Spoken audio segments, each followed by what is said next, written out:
Fake website. Baby 15,000 debit झालाय. I'm like हाँ, ऐसे था कि हम इस्तांबुल जा पाएंगे या नहीं से लेके अब हम इस्तांबुल से निकल पाएंगे या नहीं. वो पूरी journey has taught us a lot.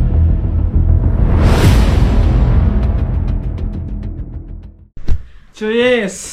Hi guys, we are back with another video. Yeah. So अभी हमारा इस्तांबुल का सेकंड नहीं लास्ट नाइट है. कल हमारा दोपहर को फ्लाइट है. Yes. To Singapore. To be precise, 1:15 p.m. Okay. So yeah. Oh, we are flying out on Women's International Day. Is it? Yeah, tomorrow's Women's International Day. अच्छा, okay. Happy International Women's Day in advance. तो basically मतलब this main video is all about हमारा visa का क्या issue हुआ था. बराबर, मतलब मेरा इशू हुआ था बिकॉज इसका तो स्टिकर वीजा था. उसका तो डायरेक्टली हमें वीजा मिला था. मेरा as I have a US visa, I applied for e-visa which is much cheaper than sticker visa. So basically sticker visa is around 23,000 के आसपास including अपना एजेंट का जो फीस या मतलब थोड़ा सा 1-2 हज़ार ऐड और कर लो या 25 के पूरा मतलब कंसिडर कर लो. And my e visa costed me around 4,500 rupees. तो मैंने क्या किया था, 5 times expensive है मेरा वीजा जो है. बेसिकली स्टिकर वीजा मोस्टली मतलब चीप नहीं, मतलब ये चीप नहीं होता because it goes through VFS ना, मतलब फिर एम्बेसी एंड ऑल सारा. तो बहुत सारी चीज़ें इन्वॉल्व होती है. तो मेन टॉपिक क्या है हमारा कि जब हम मतलब हमने जब बैंगलोर से चेक इन करवाया था मेरा, हमने बैंगलोर से दोहा से इस्तांबुल हम जा रहे थे. उधर मेरा क्या इशू हुआ था कि I had applied for e visa. Okay, बहुत नवंबर में मैंने अप्लाई किया था. तब तक we were travelling in end of February. बीच में ऐसा हुआ कि I had to renew my US visa. तो मेरा ओरिजिनल जो ई वीजा था टर्की का, that was based on my old US visa. तो उसमें सारे डिटेल्स जो थे, Turkish visa was issued on the basis of his old US visa.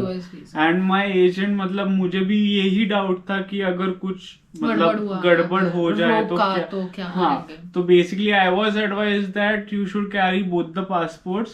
और वो उन्होंने भी बोला था कि उनको दिखा दो कि दोनों पासपोर्ट्स ओल्ड एंड न्यू, और आपको फिर आगे अलाउ कर देंगे.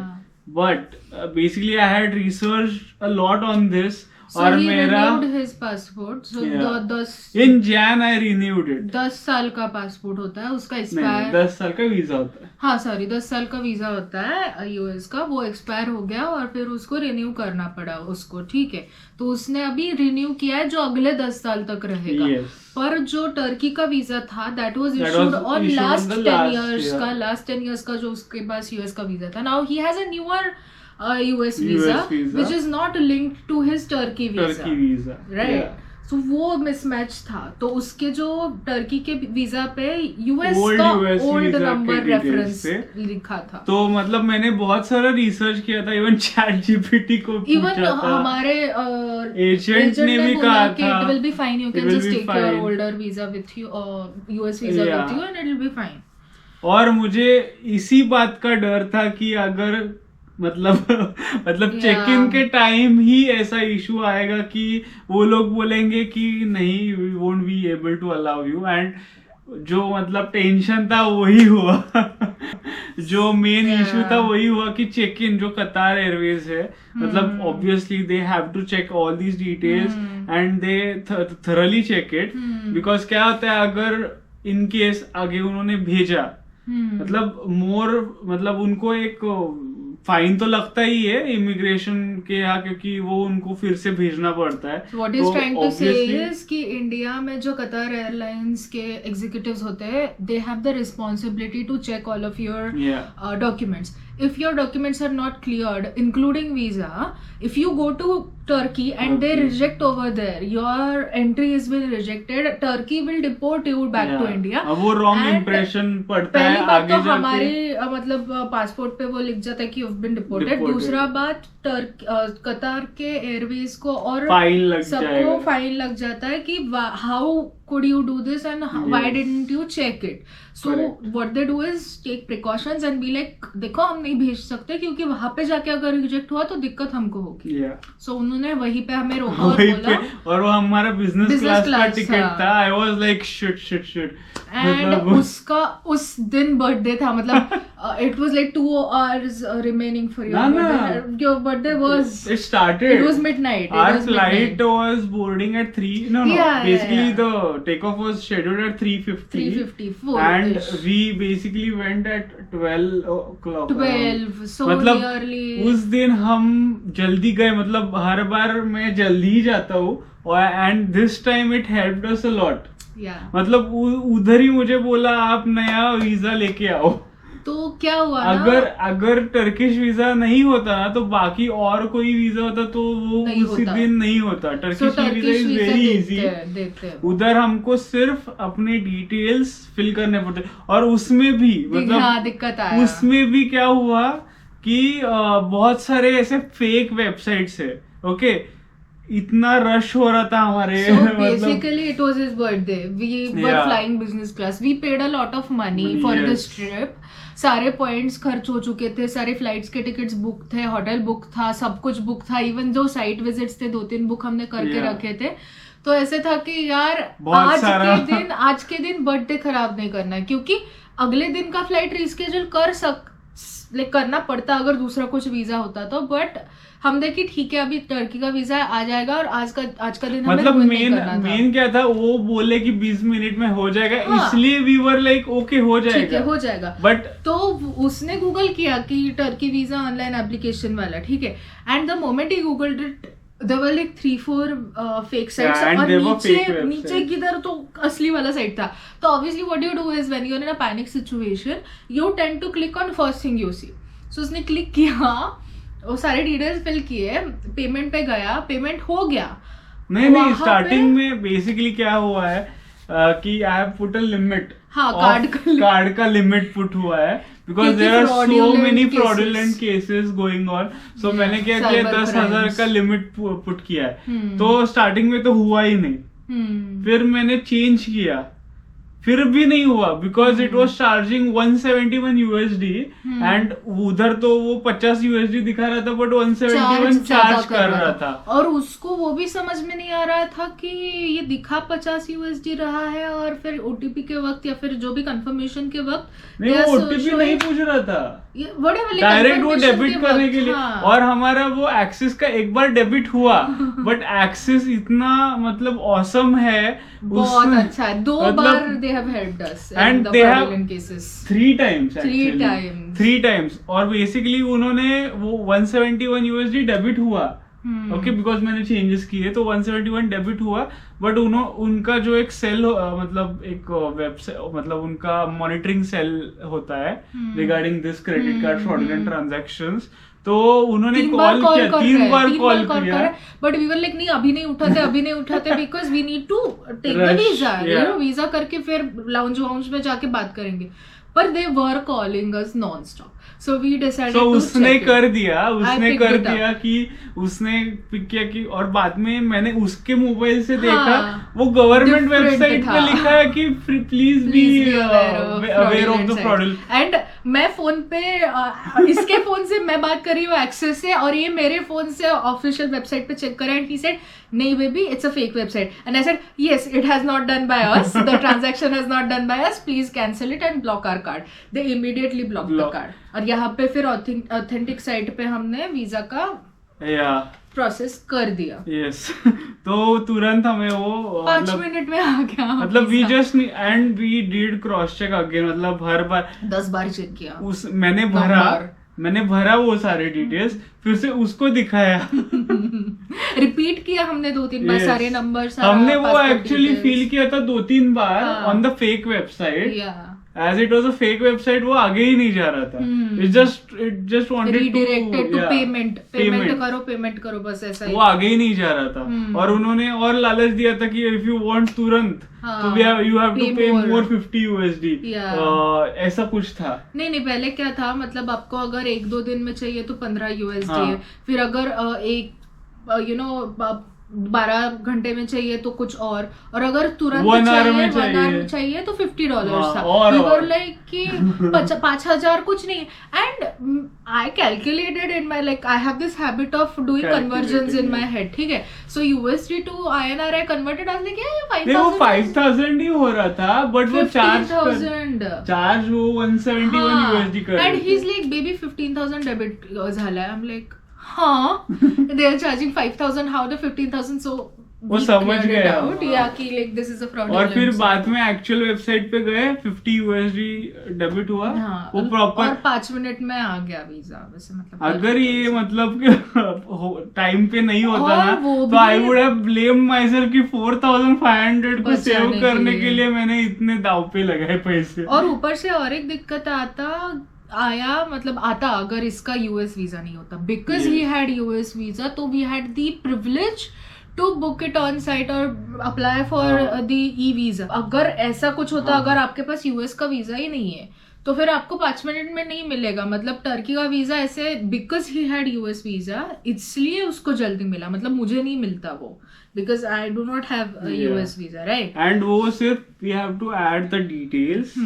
ज्यादा कुछ है नहीं, मतलब सिंपल है. और जब हम लैंड हुए मतलब वो उधर प्रॉपर मतलब बर्थ डिटेल्स सारा A to Z डिटेल्स एक देख रहा था वो. इवन उन्होंने US के वीजा का नंबर और वो सब सारा they took their very good time, very मतलब बहुत अच्छे से मतलब एटलीस्ट 1 मिनट मेरा लगा चेक करने के लिए. 3 मिनट मैं वहाँ पे घूम रही हूँ, बिकॉज उन्होंने मुझे लुक्स दिया था. पहले मैं थी, फिर ये था. मुझे देखते थे like oh Indian passport. we have another video on that, so they were like Indian passport. And then we checked in to the immigration, like जाओ दे काही नहीं छोड़ूंगा. And I was just roaming around. I was like, क्या बोलते, pacing around की like कब हो जाएगा कब, because I wanted him to pass. I knew he is going to pass through the immigration obviously, but वो थोड़ा सा ऐसा tension because we were in that mentality of fuck सब issues हो रहा है like पता नहीं क्या पनौती साला कुछ ना कुछ तो 2 मिनट में आ ही रहा है. And then he walked in and I was like yeah, मेरा भी इतना sigh of relief हुआ. मतलब पहले वो वीजा में पुणे महाराष्ट्र ऐसे दिखा था एज पर पासपोर्ट, बट मैंने सिर्फ पुणे लिखा था तो मुझे ऐसे मतलब माइंड में था इसमें कुछ ना निकाले. मतलब पता नहीं होता है ना, जब आप इमिग्रेशन क्लियर कर रहे रहते हो तब भी पता नहीं होता है कि किस चीज पे ऑब्जेक्शन लेके आपको बोलेंगे कि हम आपको एंटर नहीं करने देंगे. और अगर इसका रिजेक्ट किया तो I am stuck even if I clear immigration, and अगर मेरा कुछ हुआ तो he stuck even if he has cleared immigration. So it's like दोनों का होने तक you are not at peace कि oh okay now we are in a new country and we are okay and we can travel and then go back to our home. मतलब इससे पहले कभी immigration को ऐसे मुझे डर नहीं लगा या फिर टेंशन नहीं आया. अभी तक तो UAE गए, UAE में तो भी वीजा ऑन अराइवल है, उसका भी इशू नहीं. इसको भी डायरेक्ट वीजा था तो इशू नहीं. सिंगापुर आल्सो इट वाज कैसा हुआ ना ऐसे लास्ट मोमेंट में जो हमने जो और इस फर्स्ट टाइम मतलब हमें बैंगलोर का लाउंज देखने नहीं आया. मतलब क्योंकि देर हो गया था, बहुत देर हो गई थी. जस्ट कि हम राइट टाइम पे पहुंचे. 5-10 मिनट और थे हमारे पास कि वहां पे गेट बोर्डिंग के लिए. अगर हम गलती से 1 घंटा भी लेट आते तो इतने पैनिक सिचुएशन में शायद हमारी फ्लाइट नहीं पकड़ पाते. एंड एक और था कि as we were business class we got मतलब चेक इन का सब कुछ, इवन सिक्योरिटी का फास्ट ट्रैक होता है, इमिग्रेशन फास्ट ट्रैक होता है. और उस इमिग्रेशन में हमने वो हमारा FTI का FTTP का मतलब रजिस्टर करना था. उसमें भी थोड़ा टाइम गया, बट फिर भी वो we could register that because we were business class. अगर नॉर्मल लाइन होती तो बहुत लंबी थी. मतलब चांस ही नहीं हमने था। वीडियो में दिखा है जब हम बाहर थे बेंगलोर के एयरपोर्ट पे, we will insert that clip कि कितना लंबा उसमें लाइन 1 था। घंटा गया। हम एक्चुअली 4 आवर्स पहले आए थे एंड वो 1 घंटा बाहर हमने बिताया, फिर अंदर आए, फिर हमें वो शॉक मिला, फिर 1 घंटा हमारा वीजा में चला गया। जहाँ पे 20 मिनट लगना चाहिए था वहां पे हमारा 1 घंटा गया because we couldn't think straight, you know. But thankfully मतलब Things हमारा worked out. बर्थडे सेलिब्रेशन खराब नहीं like, हुआ। मैं इसको गाली दे रही थी ट्रिप चालू होने से पहले, करीबन 6 महीने पहले से, क्योंकि ये बहुत जल्दी टिकट बुक कर लेता है। एंड ये मेरा ऐसा है कि मुझे बिजनेस क्लास वगैरह इतना ज्यादा पसंद नहीं है, मतलब इन माय ओपिनियन, मतलब वो वेस्ट ऑफ मनी लगता है। In my opinion it is waste of money. So मैं इसको बहुत गाली, हमारा झगड़ा भी हुआ था कि क्यों इतना पैसा वेस्ट करना है, all that, like around 5 lakh कुछ तो था टिकट का सारा मिला के, 423 वही, मतलब टैक्सेस वैक्सेस सब 423 था। आई वाज लाइक फक, कितना पैसा, इतना पैसा। पर अगर बिजनेस क्लास नहीं होता तो शायद हम फ्लाइट नहीं पकड़ पाते। सो जो हुआ, it happened for a reason, things worked out at the end. तो basically to summarize everything, start का जो था कि हम जा पाएंगे या नहीं जा पाए, एंड आई वाज लिटरली थोड़ा मुझे crying, yeah, he was about to cry. या ऐसे था कि होगा या नहीं होगा, और मैं अंदर से मर रही थी, क्यों, but I couldn't show emotions, right, because he was panicking, so I had to control myself and be like, it's okay baby, things are gonna work out, it's gonna be fine. And inside I'm like we'll have to go back to Pune and sit there and celebrate our birthday there. I don't know what we're gonna do, and but outside I'm like, it's okay baby, everything is gonna work out, it's fine, we'll celebrate your birthday, it's gonna be okay. And things did work out, so उधर से we were अभी पनौती चालू हुआ, ठीक है। पहले तो business class book किया, उससे हमारा झगड़ा चालू हुआ था 6 महीने पहले, मतलब हमारा झगड़ा चालू था सितंबर से, पिछले साल, हाँ अगस्त से झगड़ा चालू हुआ था कि क्यों बिजनेस क्लास, क्यों नहीं। फिर यहाँ पे वीजा का मसला हुआ, फिर इमिग्रेशन में थोड़ा सा हमें फील हुआ, फिर होटल में थोड़ा सा फील हुआ कि क्या है, मतलब इंडियंस, और फिर वॉर ही चालू हो गई भाई। मतलब बुढ़े लोगों को पता नहीं क्या आंग में कीड़े घुस रहे, उनके वर्ल्ड वॉर ही चालू कर दिया उन्होंने भी। तो फिर वो वाला गड़बड़ चालू। इस्तांबुल वाज लाइक नहीं इतना आपने 2 बार किया है, दोनों ने मेहनत नहीं, 2 बार पेमेंट किया ना, तो रुको अभी, डबल ट्रिप रुको अभी। मतलब ऐसे था कि हम इस्तांबुल जा पाएंगे या नहीं से लेके अब हम इस्तांबुल से निकल पाएंगे या नहीं। वो पूरी journey has taught us a lot of patience, a lot of I don't know, like gratitude towards universe's power, and whatever happens does happen for a reason. It can be good, it can be bad, but things देखो turn अगर out. दोहा में हम अटक जाते तो अभी निकल पाने के मतलब चांस ही नहीं था। दोहा में जो अटके हैं उनको बेसिकली फ्लाइट ही नहीं मिल रही, और उससे पहले हमारा प्लेन कैंसिल हुआ। दैट इज मतलब ऐसे we are so lucky, things like started falling on right places. जो होता है वो अच्छे के लिए होता है, ऐसे hence proved. क्योंकि अभी दोहा से हमारा फ्लाइट था, दोहा में अगर रुक जाते हमारा लेओवर हो जाता तो, और फिर वॉर चालू होता तो we would have been stuck in Doha, we wouldn't. And हमारा शादी है अगले महीने गाइस, पता नहीं शादी कर पाते या नहीं कर पाते हम, which is grateful that things everything are working out for us, worked out perfectly, and things will work out in till we go back home as well. So yeah, basically things went well and we are happy for that. That's the video we wanted to shoot. So yeah, this video was only about how we managed the visa issue at Bangalore airport.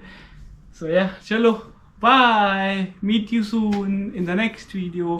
Till then, subscribe, share, like, and share it to everyone. Okay, and follow along. Also follow the Instagram. Yeah, we'll put our handles over. Bye.